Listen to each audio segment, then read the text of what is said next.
When Gotham Knights released, it was dragged through the internet for its mediocrity, clunky and repetitive combat systems, lack of enemy variety, empty-ish world, and weak mission design. But I just couldn't help it because the idea carrot that dangled in my face was still so interesting. An Arkham game with the Bat family. It just sounds too good not to be true. Plus, I'm a huge Batman fan and I couldn't stay away.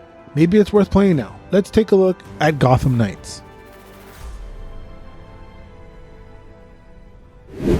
I've been an Arkham fan since day one. I love Asylum, I loved City, Night I thought was great. I even enjoyed Origins, which this studio is responsible for. And when this game was coming out, I felt like everybody was thinking this was going to be Arkham multiplayer game with the Bat family. I mean, we had no reason to believe otherwise. Everything was pointing that way. So after playing it, my biggest takeaway is that if you want to enjoy Gotham Knights, the first thing you have to do is try to not think about it as an Arkham game, because it's not. And that's the hardest thing to do. Naturally, you want to compare it and contrast it to those games. And I would be doing that throughout this whole damn video. I just couldn't help it. Because the Arkham games felt dense, thick. In gameplay, environments, mechanics, combat, stealth, the detective work is great. You could feel the detail that went into those games in each of those elements. And Gotham Knights feels like a watered down version of that. It's just watered down so much you can barely taste the Arkham in it. Even Gotham itself really doesn't feel alive like it does in those last games. Even with the streets full of people and cars driving around and yelling at you, it still feels pretty empty. It's literally empty in the other games. Still feels more alive than it does here, and it even feels way smaller than the other games. But I'm getting ahead of myself. Let's start with the story. Batman is dead. D-E-D, dead. And it's up to the Bat family to solve the case that actually killed Batman, continue his legacy, and try to keep Gotham safe. Now, slight little spoiler alert, Batman is dead. Going in, I thought, nah, he's not going to be dead, but yeah, he is. But not only him, Commissioner Gordon as well, so it definitely feels like it's the next generation's turn to take over. So the struggles this brings, not only with their responsibilities, but also between their relationship, is explored very well, and they actually did a very good job of showing that. Maybe a little bit too good of a job, because they kept bumming you out with grief after grief and reminding you that these people are dead throughout the whole game. Definitely for me, the highlight of the game is by far the story. Trying to take down the Court of Owls and figuring out who's behind them is actually really intriguing. You can play as each member of the Bat family, you can actually switch between them, and their progress is synced, which is really nice. Each member of the family kind of reminded me of someone, so we got the obvious Tom Holland as Robin. I kept thinking of young Nathan Fillion as Nightwing. Jane Levy should definitely play Batgirl someday. And I keep getting Tuco Salamanca vibes from Red Hood. Tight, yeah! The game does look really nice. Cutscenes look great. The game did crash on me once on the Xbox Series S.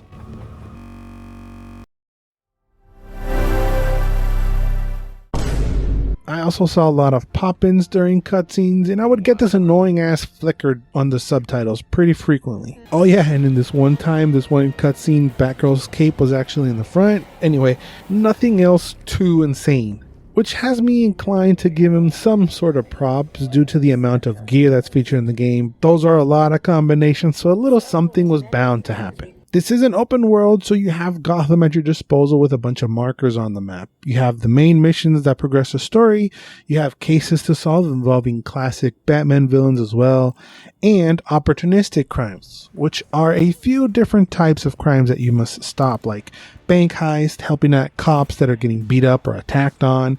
You have to stop them from downloading stuff, I don't know, important stuff or something, I don't know, stuff like that. A lot of these missions are like these, even some of the main ones, and villain cases will kind of force you to complete some of these, or have you interrogate a criminal to get more info to kind of unlock more crimes to rinse and repeat until you get the final mission. Throughout Gotham, there are a lot of time trials as well, both for the Bat Cycle and each hero's traversal. The Bat Cycle drives okay, it feels a bit sticky, there's some weight to it. I just wished it was a bit faster, but other than that, it's fine. I did think it was lame that it takes some time to unlock each hero's traversal. Until then, you just have your Bat Grapple, which again works fine.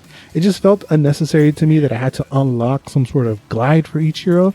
Just give me the thing, game, but it forces you to complete these crimes that I was mentioning to unlock more stuff. It would have also been nice to have actual hero-specific missions too. There are some character-specific markers, but they just play some sort of cutscene to add backstory or have them interact with each other to kind of get a feel of how they're doing with all this sudden change, really. But it's no actual hero specific mission that you play. I did like the night patrol mechanic. It's not all laid out for you all at once on Gotham. It works in bunches, in patrols. Once you complete all the missions for that night, you have to head back to the Belfry, which serves as the base. And the next night you will get a whole new set of icons on your map based on literal clues you have to collect from enemies that you defeat that will help you discover predetermined crimes planned for future nights. Which is a pretty cool mechanic, but I quickly realized that it's more like a trap for repetitive gameplay cycle, but it's okay. It worked on me for a while. I did find myself just playing these missions over and over again. I don't know, I guess it's like the order of it is what feeds my OCD for this kind of stuff. Instead of just having a giant map full of icons to do with no clue where to start from,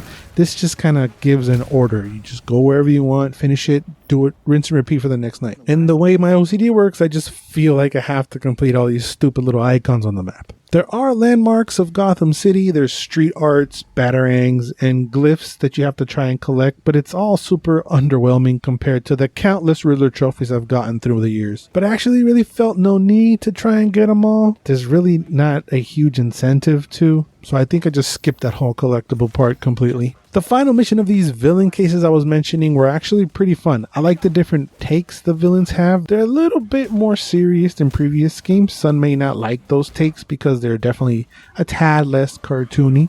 I thought the voice acting was great. It's not really what you expect when these characters open their mouth. It's subtle, but it worked for me. Especially Penguin. He just sounds like a Brooklyn thug instead of like a really cartoony short penguin guy. If you really want to go down this rabbit hole, you need to know there's no coming back from it.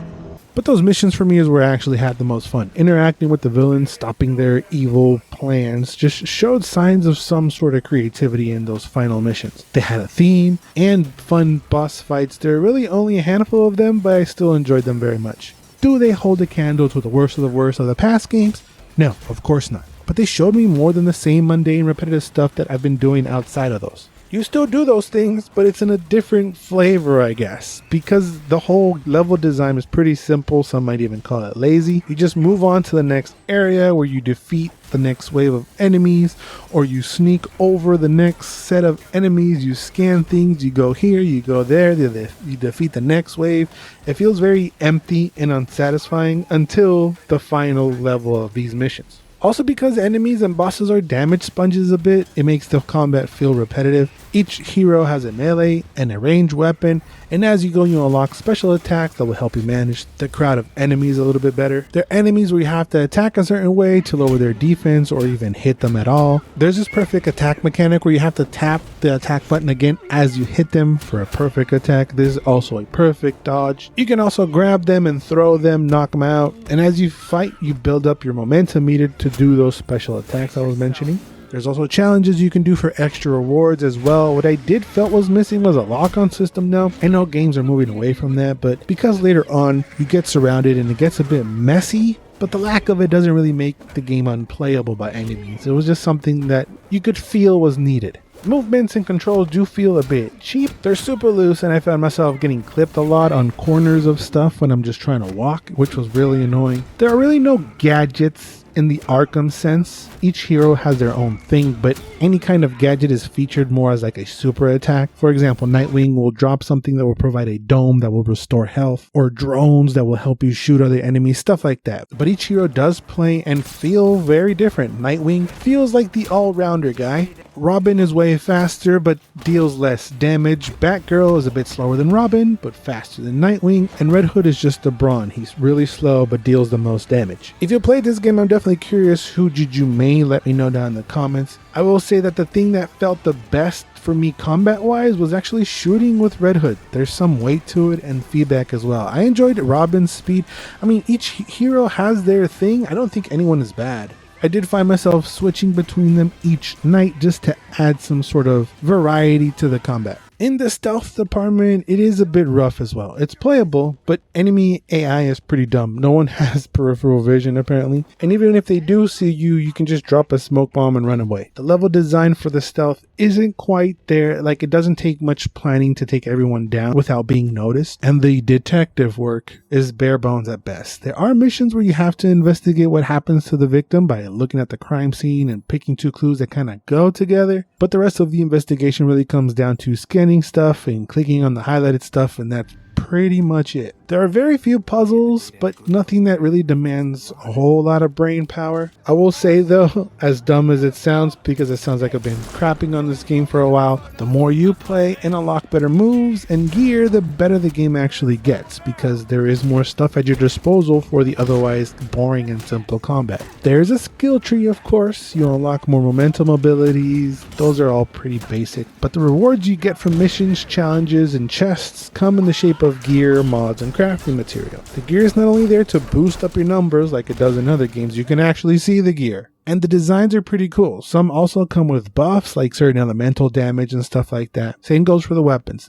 And the better gear comes with slots for mods. You can fuse mods to get better mods, and you equip the mods to add even more buffs to the outfits and the weapons. Pretty early though, the crafting for me kind of became obsolete, because the rewards I was getting in certain cases were actually better than anything I could craft. So halfway through, I would double check to see if I could craft anything that was better, but really I didn't. The game does feature crossplay between Xbox and PlayStation players, and there's an icon up in the corner that helps you do that, but of course I wasn't able to test that because y'all already know, no friends. So some may call this game empty and soulless, and honestly, I'm not going to sit here and argue with you. But I honestly don't think it's a terrible experience. I mean, I played through the whole thing for over 25 hours. While everything I said in the beginning is still true, clunky and repetitive combat systems, lack of enemy variety, empty-ish world, and weak mission design. That doesn't mean that there's nothing to enjoy here. Is it worth playing now? Well, depends. Can you not think of it as an Arkham game? Because it's more of a Marvel's Avengers game. So if you like that, this game is definitely for you. But my theory is that Warner Bros. Montreal saw what Square Enix was doing in that game, and their greedy little eyes grew 10 times and decided to do their version of it. But then, after seeing how their Avengers games got dragged, they pivoted and reeled in on the microtransactions part of Gotham Knights.